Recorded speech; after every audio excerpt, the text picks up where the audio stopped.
Hi guys, I just want to share a quick little tip here on our Elantra that we got towed in. Now, this guy here had a broken outer tie rod end. You can see the ball of the joint and the socket. That one. And that one. Huh.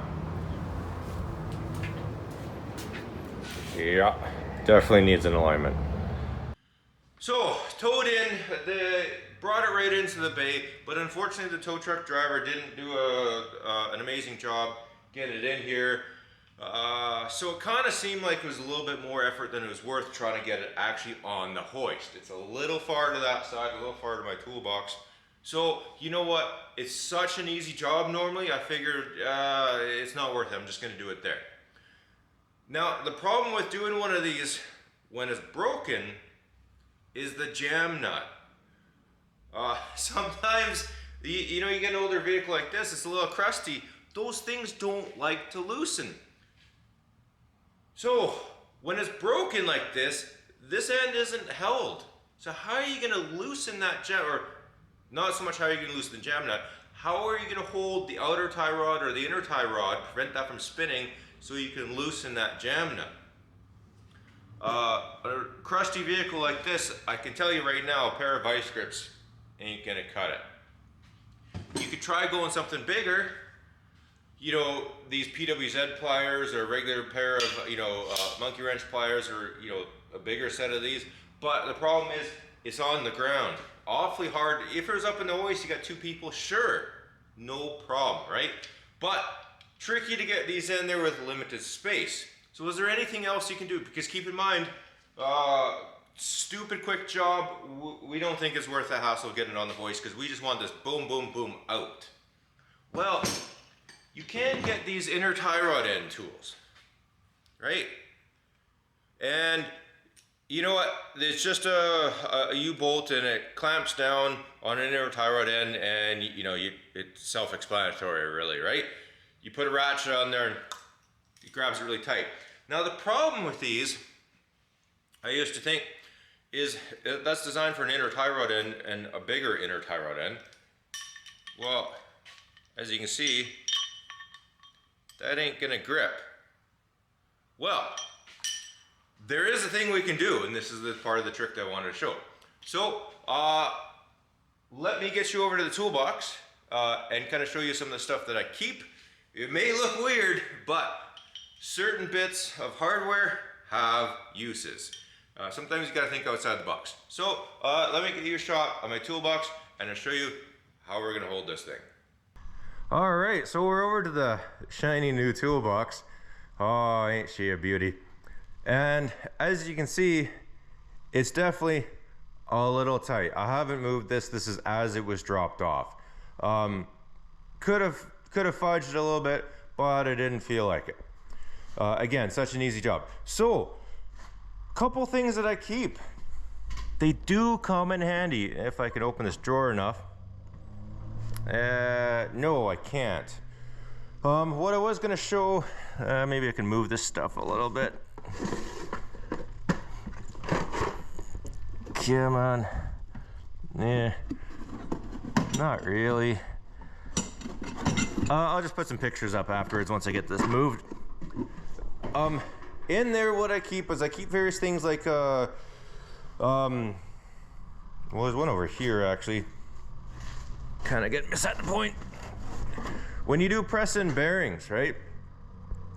So, inner races, outer races. I keep a few of them. Obviously, I match them up. I only kind of keep one of each. You know, you pound out the rest of the stuff, clean it up, all that sort of stuff. Keep these in your toolbox. They make excellent adapters for various things you need to use. Once in a while, they'll save your butt.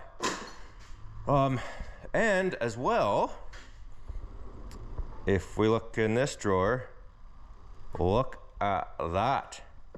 Now you might be wondering, why on earth would someone keep brake pads, especially brake pads that are down to nothing? Well, there's been many times when I started out that I kind of found myself wanting spacer plates, metal spacer plates of various thicknesses. And I'm like, man, I just wish I could have something, because the various ones that I found of different kind of shop tools were just always a little too thick. Like, you know, when you get some these, that's a bearing slash seal install, you get those pucks, right? Those are a little too thick. And then I remembered, hey, you know what? We're changing brake pads all the time. Let's save a few of various thicknesses. They come in handy. So let me show you what I did with this guy. Okay, so we're back. We got our handy dandy brake pad. We got our outer tie rod end. We got our inner tie rod end tool. So it was sitting like this.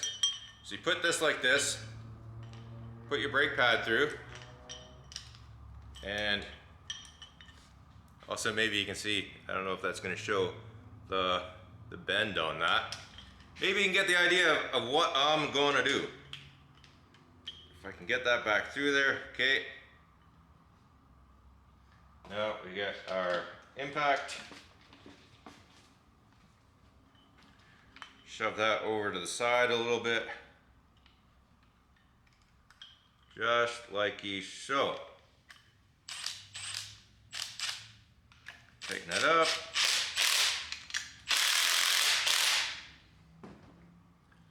Perfect. Now it is gripping that. Now we can turn this nice. So all we have to do is get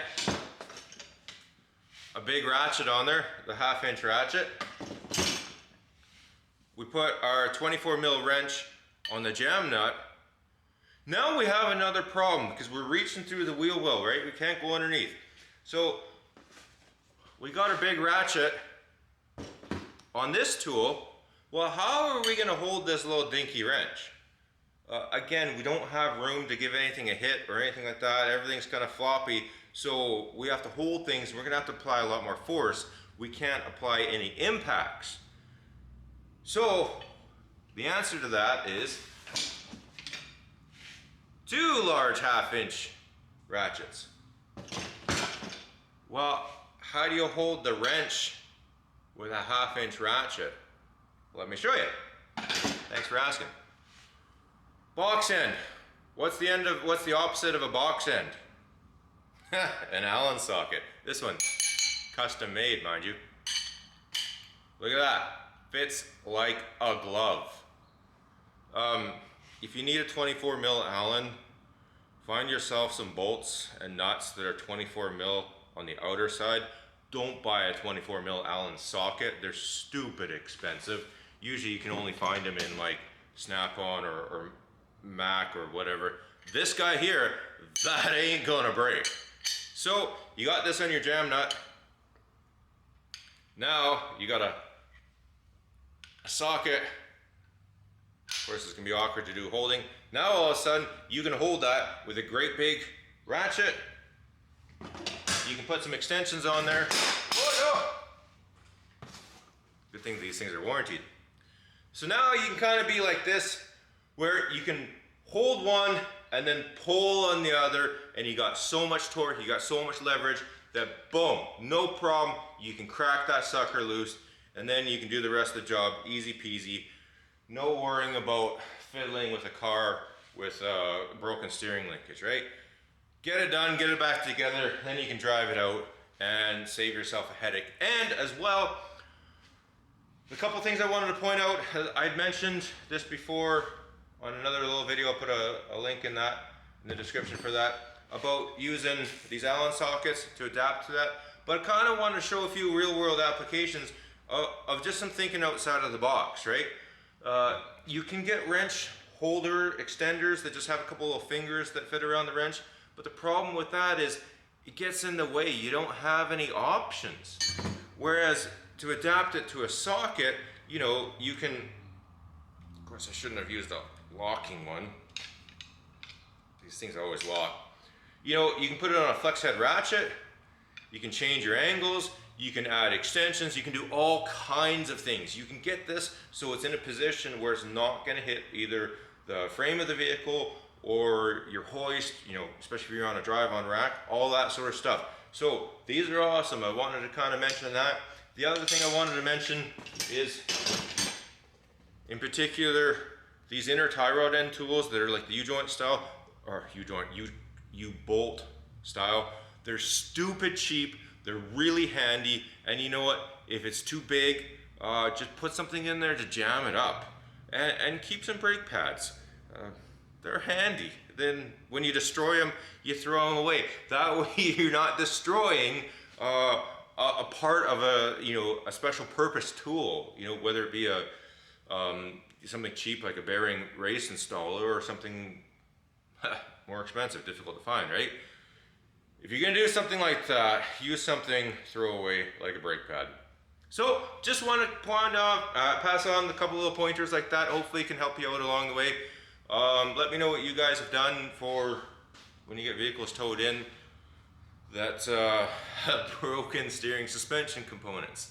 You know what, this is a really small shop, it's really tight, really tough space out there. The driver that did drop this off, he's a very experienced driver, he's really good, but just it's a difficult shop for one of those guys to try and deal with. Anyways, I just want to pass that on. Would love to hear some of your experiences. So I just want to say thanks for watching. We'll catch you in the next one. Bye for now.